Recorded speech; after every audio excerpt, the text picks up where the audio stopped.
querido amigo, querida amiga que nos acompanha pela internet. Novamente estamos de volta para examinar mais um tema fascinante do livro Missionários da Luz. Hoje iremos abordar o capítulo 2 do livro Missionários da Luz, intitulado A Epífise. Esse capítulo é considerado um dos mais célebres, um dos temas mais famosos, mais conhecidos, cuja repercussão é de natureza internacional, porque de alguma forma André Luiz antecipa conhecimentos e acontecimentos da ciência e do conhecimento cultural, de uma maneira geral, extraordinários. Talvez, na obra Missionários da Luz, a tese da epífise, ou seja, da glândula pineal, que André Luiz apresenta em plena década de 40, vai fazer tanto sucesso que pode ser considerada a tese mais célebre do espírito André Luiz, particularmente desta obra. É uma tese fascinante, uma colocação pioneira, inovadora na área da literatura mediúnica e, como dissemos, antecipando conhecimentos de natureza científica. Então, é uma colocação que vale a pena estudarmos com carinho, com profundidade, com cuidado, com delicadeza, porque temos aí diante dos nossos olhos um tema e uma série de informações que são fascinantes para a compreensão nossa da espiritualidade, da vida psíquica do homem de uma maneira geral. No capítulo anterior, o capítulo O Psicógrafo, André Luiz já tinha de alguma forma se referido a algumas áreas do corpo humano e também do corpo espiritual como sendo usinas elétricas. É essa expressão que ele utiliza para algumas glândulas, particularmente glândulas endócrinas, que na colocação de André Luiz também seria um reservatório de fluidos e que estariam em associação com o perispírito para manter determinados núcleos de energia, no caso chakras, os chamados centros de força, e que estariam associados também à vida psíquica do homem, ao seu funcionamento perispiritual e também às manifestações de natureza mediúnica. Então nós temos no capítulo 2 já essa referência, que as glândulas endócrinas se assemelham a usinas elétricas. E mais adiante ele diz, em determinado momento, examinando os médiuns da reunião mediúnica que ele está participando, que ele está acompanhando, ele diz que cada espírito ali presente irradia luzes e cores diferentes em cada médium que se encontra em concentração. É que vale dizer que cada pessoa ali irradiava na sua glândula pineal, na sua estrutura cerebral e nas suas glândulas endócrinas irradiações muito específicas, com cores muito pessoais, com tonalidades muito pessoais, dando a entender o espírito André Luiz que cada um tinha uma espécie de DNA psíquico próprio, irradiando, portanto, o tônus do seu emocional, da sua condição moral, da sua condição evolutiva, das suas conquistas espirituais e também do seu momento específico emocional de tranquilidade, de paz ou de inquietação e de irritação. É notável André Luiz falar em cores, abordar a questão das cores na irradiação, particularmente do cérebro dos médiuns, porque isso ele falou na década de 40. Hoje, com a chamada neuroanatomia funcional, com os avanços da neurologia, nós temos aparelhos especializados que são colocados no cérebro dos indivíduos e, a depender do que eles pensam e verbalizam, determinadas áreas do cérebro naturalmente são ativadas. E o aparelho detecta através de cores e de manifestações muito especial. Mais adiante, André Luiz vai dizer que a glândula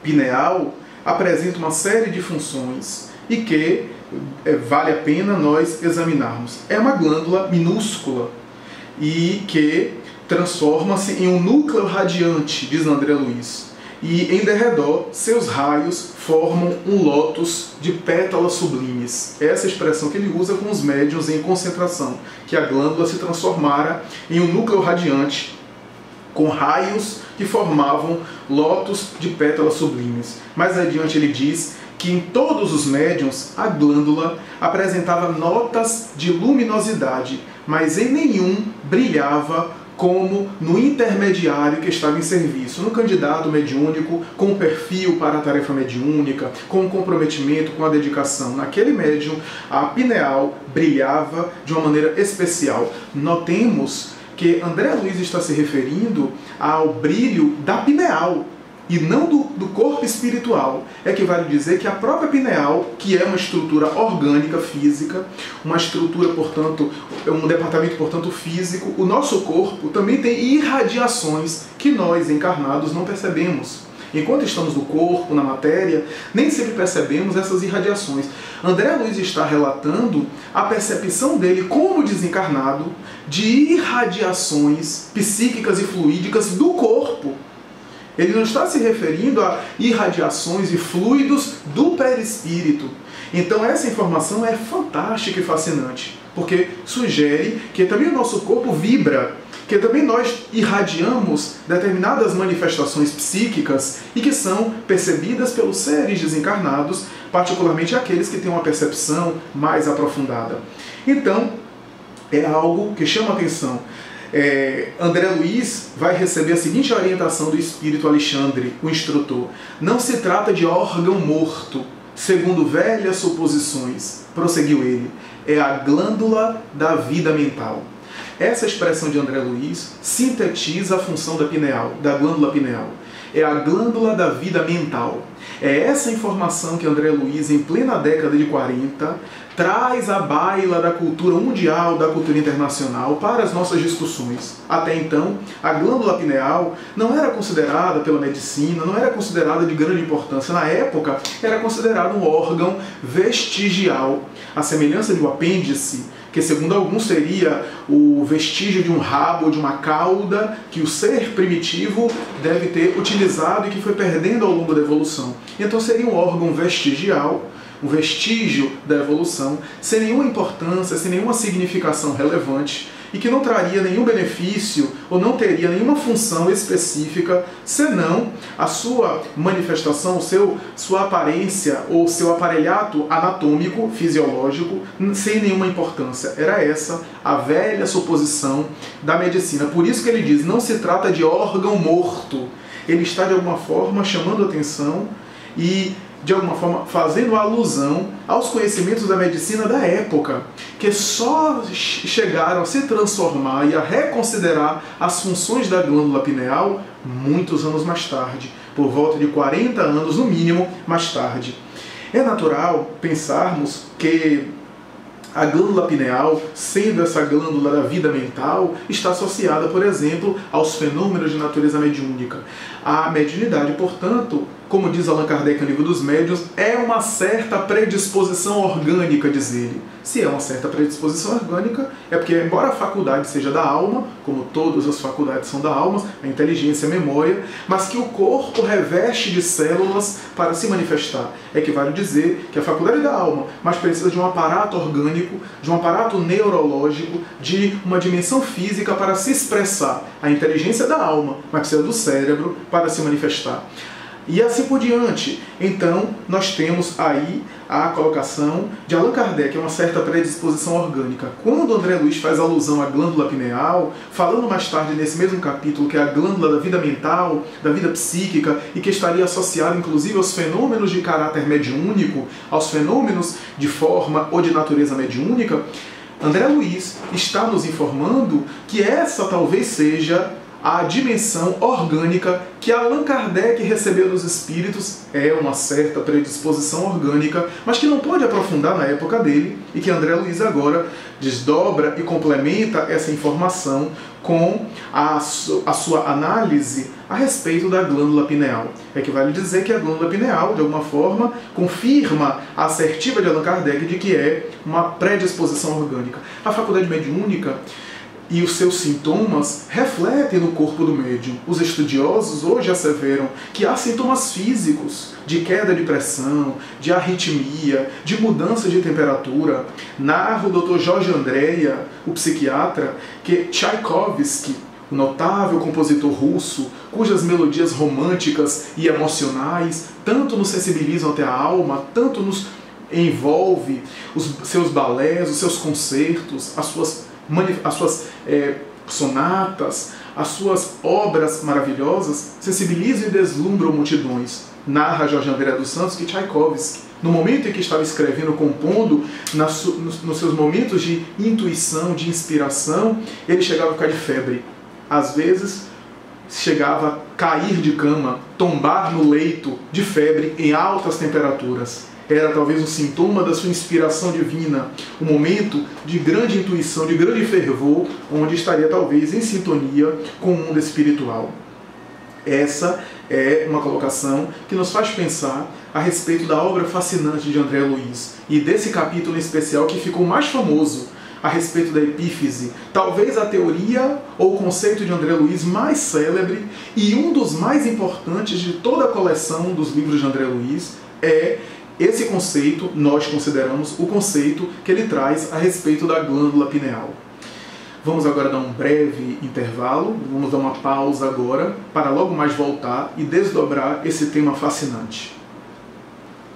Queridas amigas, caros amigos internautas, estamos de volta para dar continuidade aos nossos estudos e às nossas considerações. Naturalmente que, abordando os conceitos da glândula pineal, capítulo 2 do livro Missionários da Luz. Em um trecho importante, André Luiz vai dizer: aos 14 anos, aproximadamente, de posição estacionária, quanto às suas atribuições essenciais, recomeça a funcionar no homem reencarnado. O que representava controle é fonte criadora e válvula de escapamento.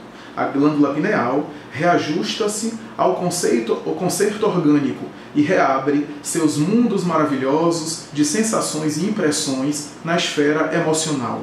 Entrega-se à criatura a recapitulação da sexualidade, examina o inventário das suas paixões vividas noutra época que reaparecem sob fortes impulsos. Essa colocação de André Luiz é extraordinária, porque ele fala que até os 14 anos a glândula pineal funciona como grande veladora e sublime veladora do sexo, velando a sexualidade e trabalhando os fenômenos sexuais da infância. À medida que o ser atinge a puberdade, adentra-se na adolescência, os órgãos anexos da sexualidade, os órgãos do desenvolvimento sexual, os hormônios da puberdade começam a produzir para o desenvolvimento psicossexual. A glândula pineal parece perder essa função de mantenedora e veladora do sexo para desabrochar a sexualidade do indivíduo, perde-se, portanto, essa função e passa a ter uma outra função, que é a função da glândula da vida mental. É curioso notar que, coincidentemente, entre aspas, a maioria dos médiums, dos sensitivos, dos paranormais, desabrocham essa sensibilidade na puberdade. Desabrocham os seus fatores mediúnicos espirituais na puberdade, no início da adolescência. Em sua grande maioria, vemos esse evento se repetir. Então André Luiz está dizendo isso. E está dizendo que a criatura, quando adentra-se na adolescência, recapitula a sexualidade, examina o inventário das suas paixões vividas em outra época e reaparecem essas expressões da esfera emocional sob fortes impulsos.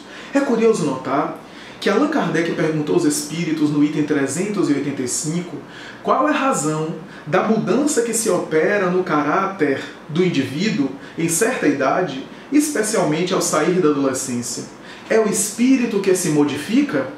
Qual a razão pela qual se opera uma mudança no caráter do indivíduo, particularmente ao sair da adolescência, especialmente ao sair da adolescência em certa idade? É o espírito que se modifica? E as entidades espirituais respondem: não, é o espírito que retoma o seu passado. Equivale a dizer que na fase infantil, aquela aparência de inocência, de ingenuidade da criança é por conta do desenvolvimento cerebral não está completo. A reencarnação não está totalmente completa, como, aliás, vai dizer mais tarde Emmanuel no livro O Consolador, quando diz que a reencarnação, de uma maneira geral, se consolida aos 7 anos de idade, quando o espírito mergulha mais intensamente, mais acentuadamente na matéria, se apropria do seu corpo material, da sua estrutura, do seu patrimônio celular, e é a partir daquele momento em que dá a guinada. Então, a reencarnação acontece em etapas, naturalmente que é definitiva, no sentido de que não há naturalmente o retorno, a não ser pela morte, No momento da fecundação é definitiva, mas os laços são muito tênues. No momento que a criança nasce, há uma vinculação agora que é muito mais difícil de romper, porquanto na gestação o espírito pode inclusive recuar, diz Allan Kardec, diante da sua prova, e pode inclusive operar um aborto espontâneo, com receio, com arrependimento de ter escolhido, de ter aceitado aquela oportunidade reencarnatória. No entanto, quando a criança nasce, é porque ela já se encontra no mundo dos vivos, como dizem os espíritos Allan Kardec. No entanto, a reencarnação ainda não está completa, porque o espírito está mergulhando ainda na sua estrutura material, está mergulhando por intermédio da corrente sanguínea através do perispírito na argamassa celular. E isso vai se completando mais ou menos, isso é relativo, mas é mais ou menos até os 7 anos, como diz Emmanuel em O Consolador. Então, quando os espíritos respondem a Allan Kardec, é o espírito que retoma o seu passado, está de alguma forma falando a mesma coisa que André Luiz fala quando diz que na glândula pineal, chegando aos 14 anos de idade, ele retoma o seu passado, as suas paixões, a sua sexualidade, as suas emoções e assim por diante. Então, é o retomar do seu passado. Os espíritos, na questão 385, eles examinam um pouco mais. Esmiuçam essa questão.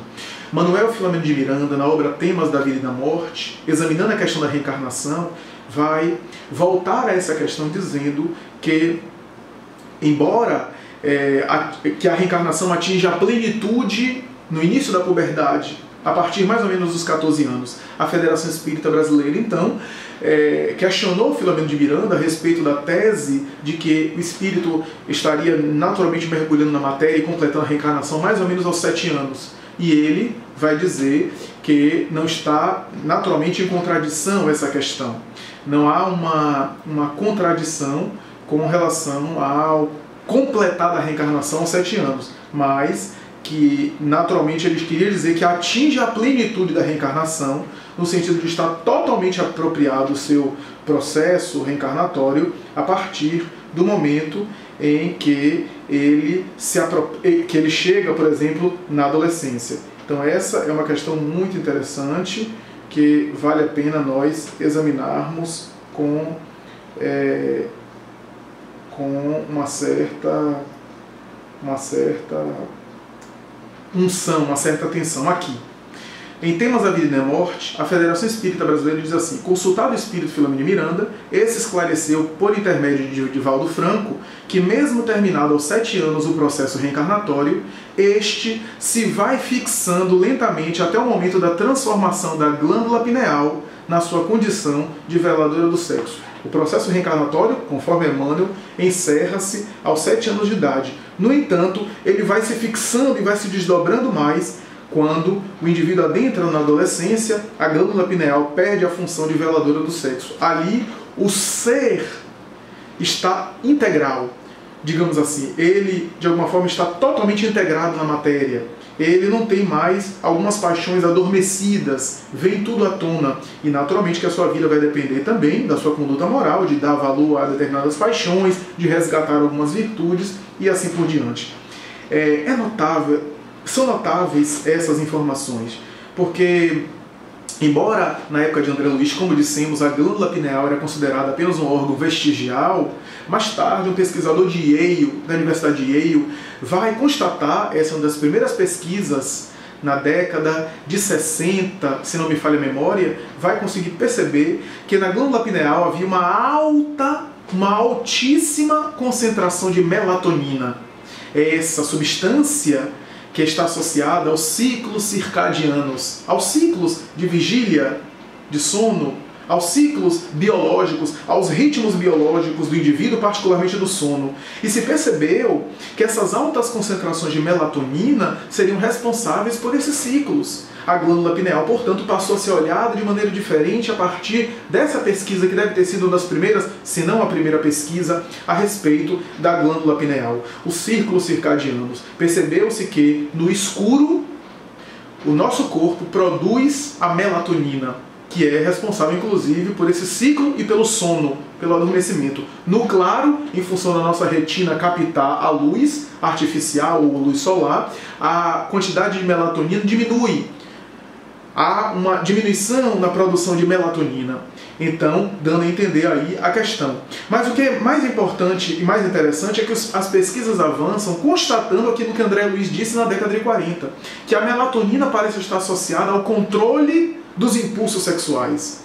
Ao controle, ou melhor, a glândula pineal está associada ao controle dos impulsos sexuais, ao controle e o gerenciamento da dimensão da libido, de tal forma que se constatou que quando o indivíduo tem uma grande quantidade de melatonina na infância, e normalmente tem uma grande quantidade de melatonina na infância, essa melatonina diminui na puberdade, dando a entender que é inversamente relacionada ao desenvolvimento da sexualidade. Percebeu-se também nas pesquisas que quando há altos níveis de melatonina no indivíduo, há uma certa inibição no seu desenvolvimento sexual e psicossexual. E quando desde a infância há um baixo nível de melatonina, há um desenvolvimento sexual precoce na criança ou no pré-adolescente. Equivalendo a dizer que, do ponto de vista biológico, há uma associação entre melatonina, produzida pela glândula pineal, e também o desenvolvimento da sexualidade humana. Tudo isso são pesquisas meramente científicas, não são religiosas, não são teses espiritualistas. Historicamente falando, Descartes, o notável filósofo francês, já havia se interessado pela glândula pineal e estabeleceu que a glândula pineal era o ponto de ligação da alma com o corpo. Que é notável, ele falou isso do ponto de vista filosófico. Mas o pioneirismo de André Luiz é fascinante, quando destaca que a glândula pineal é não apenas veladora do sexo, repetindo, mas também assume uma outra função na vida psíquica do indivíduo, associada aos transes mediúnicos, aos fenômenos espirituais, aos fenômenos paranormais, que é o que vamos examinar no próximo momento. Faremos agora uma breve pausa para logo retornarmos e encerrar esse momento. Estamos de retorno para finalizar os nossos estudos a respeito de um capítulo que é muito fascinante, que é muito rico, sobre a glândula pineal. Esse nosso vídeo, bem se vê, teve um tempo de duração um pouco maior, mas é porque alguns capítulos de Missionários da Luz são muito relevantes, complexos, ricos de ideias, e não podemos desconsiderar algumas ideias. Por mais que tentemos fazer uma síntese muito bem elaborada, é óbvio que não podemos sacrificar o conteúdo em função apenas de um tempo. E por isso, resolvemos dar a prioridade de, mesmo alargando um tempo a mais, para poder priorizar o conteúdo e não sermos omissos ou desconsiderarmos algum conteúdo que seja relevante, que seja importante, que seja essencial. Não obstante, tentaremos ao máximo ser sintéticos. Esse nosso último momento do vídeo acerca da glândula pineal é para falar a respeito de pesquisas atuais. O Dr. Sérgio Felipe de Oliveira, na sua dissertação de mestrado, muito conhecida no meio espírita, dissertação de mestrado que foi elaborada na USP, por meio da USP, ele consegue constatar que os médiuns chamados ostensivos, os médiuns considerados bem caracterizados, como dizia Allan Kardec, possuem uma disposição na glândula pineal muito interessante. E ele vai dizer que há na glândula pineal, ele constata que na glândula pineal existe cristais de uma rocha chamada apatita. E essas rochas, esses cristais, teriam propriedades eletromagnéticas. E curiosamente, Sérgio Felipe constatou que no médium ostensivo, no médium que entra em transe, que psicografa, que entra em transe de incorporação, a quantidade de cristais de apatita na glândula pineal é muito maior do que aqueles que não são médiuns ostensivos. Essa informação é notável, é extraordinária, é fascinante, porque vem de alguma forma corroborar a tese, ou pelo menos reforçar a tese de André Luiz. Essa informação do Dr. Sérgio Felipe nos deslumbra.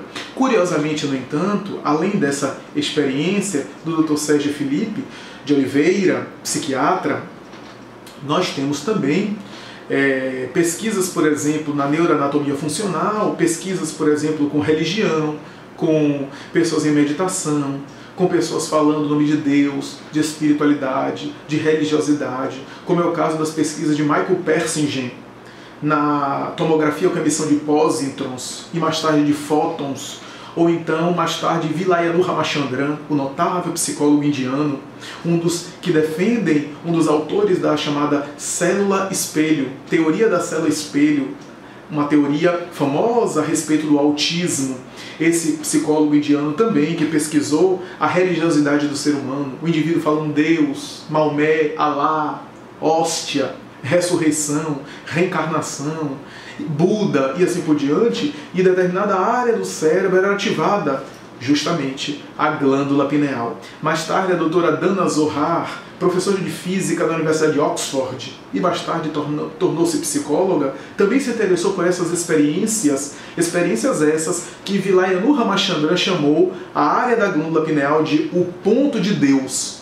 Michael Persinger havia dito que era o ponto de luz, mas Vilayanu Ramachandran preferiu o ponto de Deus. E ele diz, não é uma evidência da existência de Deus, mas é a constatação científica que há um Deus interno, que há uma dimensão religiosa dentro de nós, uma dimensão religiosa ou uma dimensão biológica ligada à religiosidade dentro de nós, conforme Carl Gustav Jung especulava na sua época a respeito do self, do ser profundo que somos, do ser divino, da centelha divina que nós somos, do Deus interno, conforme também os velhos escritos de Platão. Então, Dana Zohar vai dizer que essa área é a área da inteligência espiritual. E faz uma série de abordagens sobre a inteligência espiritual. Lançou uma obra sobre o tema, inteligência espiritual, para de alguma forma adicionar esse novo conceito de inteligência, além da inteligência emocional e da inteligência intelectiva, a inteligência também espiritual. E essa tese de Dana Zohar, que mais tarde lança um outro livro chamado Ser Quântico, é extraordinária. Em 2013, uma revista importantíssima, uma revista importante, célebre, famosa, da neurologia americana, publica um artigo e uma investigação a respeito das informações de André Luiz 60 anos antes de determinadas confirmações científicas, particularmente da glândula pineal. Esses cientistas chegaram a constatar aproximadamente 20 conceitos que André Luiz traz nesse capítulo a respeito da pineal, 20 conceitos esses que só foram confirmados cientificamente 60 anos após. Essa é uma colocação extraordinária, porque vem de alguma forma confirmar a tese da mediunidade, de que tem uma dimensão orgânica no indivíduo, tem uma dimensão também física, porque se expressa através de uma estrutura neurológica, de uma estrutura física compatível, conforme preconizava Allan Kardec. O Dr. Sérgio Felipe de Oliveira, que citamos, chegou à conclusão, em uma experiência ainda embrionária, segundo ele, uma experiência ainda inicial, ainda nos seus primórdios, ele chegou à conclusão que a glândula pineal tem uma dimensão que tem uma série de repercussões, e a mediunidade tem uma série de sintomas que podem ser também caracterizados fisicamente. Ele conclui que a glândula pineal, que a mediunidade, por exemplo, o transe mediúnica quase sempre gera um aumento da pressão arterial sistólica, a chamada pressão arterial alta, a pressão alta. Gera aceleração cardíaca.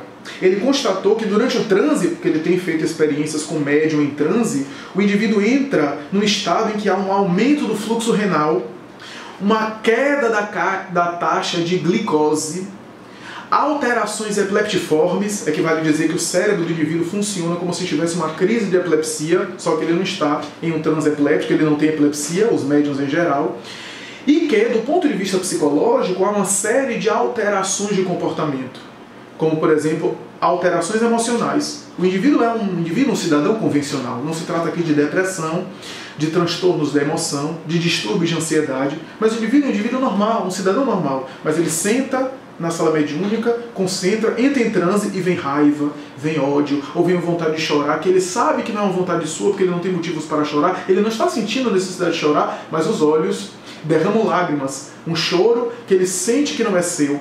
Uma série de alterações de comportamento, de variações emocionais, que de alguma forma está associada ao conteúdo do transe, de que ele vai de alguma forma exprimir, de que ele vai ser intermediário no momento das manifestações de natureza fenomênica, de natureza mediúnica ou de natureza medianímica, como gosta de afirmar o espírito André Luiz. Chegamos ao momento final. mais uma vez gratos, em júbilo, por estarmos estudando essa obra magnífica de André Luiz, que tanta luz traz aos conhecimentos humanos, à cultura humana, que tanto vem desdobrar o pensamento kardeciano, que tanto vem ratificar as teses espíritas da codificação kardeciana em uma linguagem extraordinária, em um conceito de alto nível, de alta elevação, em uma bela literatura mediúnica que nos interessa a todos nós. A obra de André Luiz é uma literatura mediúnica edificante, de alto nível, que nós espíritas devemos nos debruçar sobre ela para entendermos um pouco mais a respeito da vida, a respeito dos enigmas existenciais e podermos, naturalmente, conduzir também a barca da existência terrestre em uma situação de paz, de tranquilidade, de harmonia e, se por acaso formos médiuns, conduzir o nosso arcabouço de natureza mediúnica, a nossa antena transceptora, como diz Joana de Ângeles, transceptora porque recebe mensagens e envia mensagens com segurança, com eficiência, com tranquilidade. É esse o convite da colocação de André Luiz no capítulo 2, intitulado A Epífise, que é sinônimo da glândula pineal. Agradecemos penhoradamente, sugerimos aos queridos amigos que nos assistem que, se houver dúvidas, questionamentos, se houver necessidade de acrescentar algo, que o façam. Envie para o nosso e-mail raciocinioespíritas@gmail.com. Quem quiser pode fazer perguntas, sugerir temas, esclarecer alguma coisa que nós não conseguimos esclarecer, que deixamos confuso, que colocamos de maneira confusa, acrescentar alguma informação que nós omitimos ou que nós ignoramos, teremos o maior prazer de considerar. Até a próxima, se Deus quiser.